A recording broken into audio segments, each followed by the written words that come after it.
ਹਾਂਜੀ ਅੱਜ ਗੱਲ ਕਰਦੇ ਹਾਂ ਜੀ ਦੇਸ਼ ਦੇ ਕੋਨੇ-ਕੋਨੇ ਤੋਂ ਸਾਬਕਾ ਸੈਨਿਕ ਆਏ ਨੇ और इकट्ठ किया ने और उन्होंने पूरा दिन आज जो है अपनी अगली रणनीति तैयार किया है। 23 जुलाई को इन्होंने जंतर मंतर पे धरना कराओ की जो बात चल रही है तो उसके बारे में बातचीत करते हैं अभी कि जो आज मीटिंग में इन्होंने क्या रणनीति निकाली है। तो बात करते हैं जी आज प्रधान जी से। हाँ जी सर, पहली बात तो आपका डेली पॉइंट चैनल पे स्वागत है सर। जो आज आपने मीटिंग किया, गवर्निंग मीटिंग किया है, तो उसका मकसद क्या था? Sir, federation of veterans association का गठन 9 अप्रैल 2023 को हुआ था और हमारा जो OROP का और दूसरी पूर्व सैनिकों से संबंधित जो मांगों के लिए जो विसंगतियां हैं उनको दूर करने के लिए साबका सैनिक संघर्ष कमेटी ने बहुत पहले आंदोलन शुरू कर दिया था। सरकार ने ध्यान नहीं दिया और अल्टीमेटली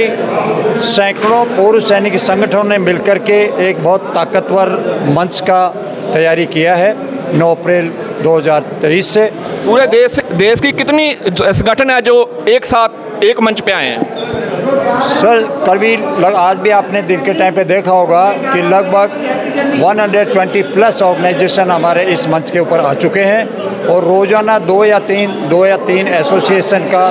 समर्थन पत्र जो एप्लीकेशन के लिए हमारे पास आ रहा है और निकट भविष्य के अंदर हम इसको 200-300 के पार कर जाएंगे जल्दी ही, ऐसी हमें संभावना है। सर, जो 20 फरवरी से लगातार कंटिन्यू धरना चल रहा है तो अभी तक सरकार की तरफ से कोई हिलजुल हुई है जहां साबका सैनिकों की तरफ से जो आपके हित में बातचीत की हो? सरकार की तरफ से सीधा हमें कोई इंटीमेशन अभी तक नहीं मिला है, लेकिन जो हमने विभिन्न माध्यमों से MPs के पास में हमारे ज्ञापन पहुंचाए थे उसके जवाब के अंदर उन्होंने कई MPs को और कई दूसरे लोगों को चिट्ठियां भेजी हैं कि ये मांग आ चुकी है, हमारे संज्ञान में है और एकाध पत्रों के माध्यम से प्रधानमंत्री कार्यालय और दूसरे अपने रक्षा मंत्री जी हैं वहाँ से भी लोगों को सूचित किया गया है कुछ MPs को कि ये मांग संज्ञान में है और इसके ऊपर कार्रवाई चल रही है। नहीं सर, जैसे देश के साबका सैनिक बॉर्डरों के ऊपर भी देश की सेवा करके आते हैं और देश के जितनी भी आम आवाम है वो तभी आराम से सोती है अगर देश के जवान जो बॉर्डरों के ऊपर जागते हैं। तो बड़ी दुख की बात है कि सोती हुई सरकारें फिर भी नहीं समझ रही कि देश के बॉर्डर के बैठे हुए जवान जो है वो आज सड़कों पर आई हैं और वो अपनी हक़ी मांगों के लिए आई हैं। तो क्या सर, जो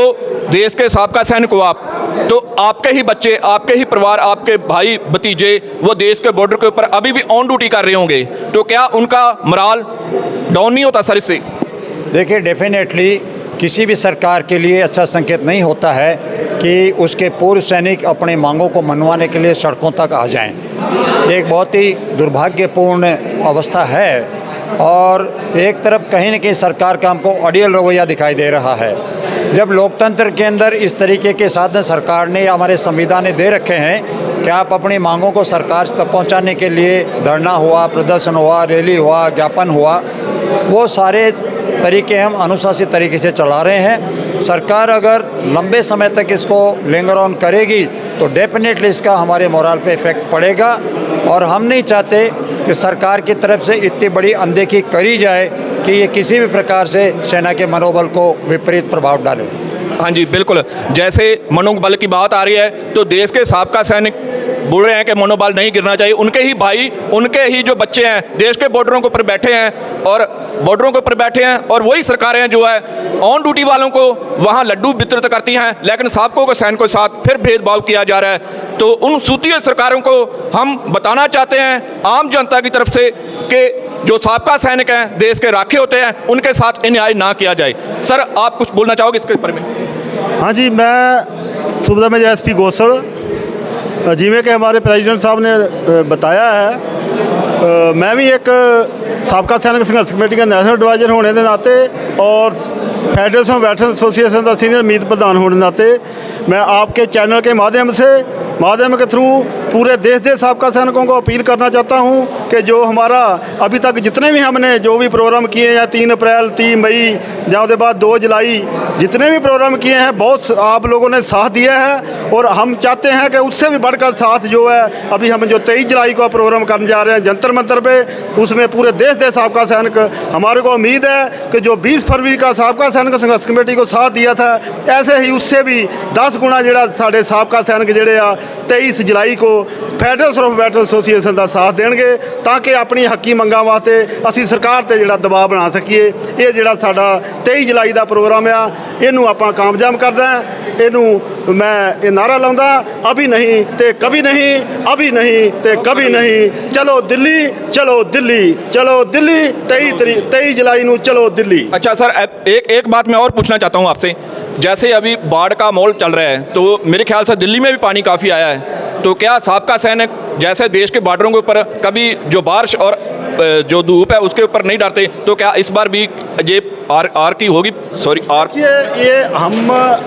माफ़ी चाहता हूँ, पानी के बारे में पूछना चाहता था। भगवान के ऊपर हमारे को भरोसा है कि जैसे कि साबका सैनिक जो है बिल्कुल एक देशभक्त होता है, ऐसे हम परमात्मा से ये भी उम्मीद करते हैं कि जो 23 जुलाई का हमारा प्रोग्राम है ये हमारा सक्सेस होगा। बारिश का ठीक है, मालूम माहौल है, अभी एक हफ्ता पड़ा है, जो हम आशा करते हैं परमात्मा के भी अरदास करते हैं कि हमारा जोड़ा प्रोग्राम है सफल होए। और ये जोड़ा पानी जो भी है अभी धीरे धीरे डाउन हो रहा है, लेकिन बाकी थोड़े बहुतियाँ ਜਿਹੜੀਆਂ ਅੜਚਣਾਂ ਆਉਂਦੀਆਂ ਨੇ ਉਹਨਾਂ ਤੋਂ ਆਪਾਂ ਸਾਬਕਾ ਸੈਨਿਕ ਘਬਰਾਉਣੇ ਨਹੀਂ ਹੈ। ਆਪਾਂ ਜਿਵੇਂ ਡਿਫੈਂਸ ਦੇ ਵਿੱਚ ਜਾਣ ਤੋਂ ਪਹਿਲੇ ਕਸਮ ਖਾਦੇ ਆ, ਹਵਾ ਦੇ ਰਾਸਤੇ, ਪਾਣੀ ਦੇ ਰਾਸਤੇ, ਅਗਨੀ ਦੇ ਰਾਸਤੇ ਜੋ ਵੀ ਸਾਨੂੰ ਕਠਿਨਾਈ ਆਏਗੀ ਅਸੀਂ हमेशा पीछे नहीं हटाएंगे, लेकिन ये जो 23 जुलाई का प्रोग्राम है इन्होंने सक्सेस करना है। बिल्कुल, हवा के रास्ते, पानी के रास्ते और अग्नि के रास्ते। जैसे साबका सैनिक अपनी जो हकी मंगों के लिए बिल्कुल अपनी हट पे अड़े हुए हैं और सरकार को झुकना पड़ेगा। और मैं दूसरी बेनती करता हूं मीडिया को, चौथा स्तंभ होता है देश का मीडिया, और सभी मीडिया को देश के साबका सैनिकों का साथ देना चाहिए और पूरे देश में आवाज़ पहुंचानी चाहिए। यहाँ तक कि सरकारों जो सूती हुई सरकारें हैं उनको जगाना चाहिए।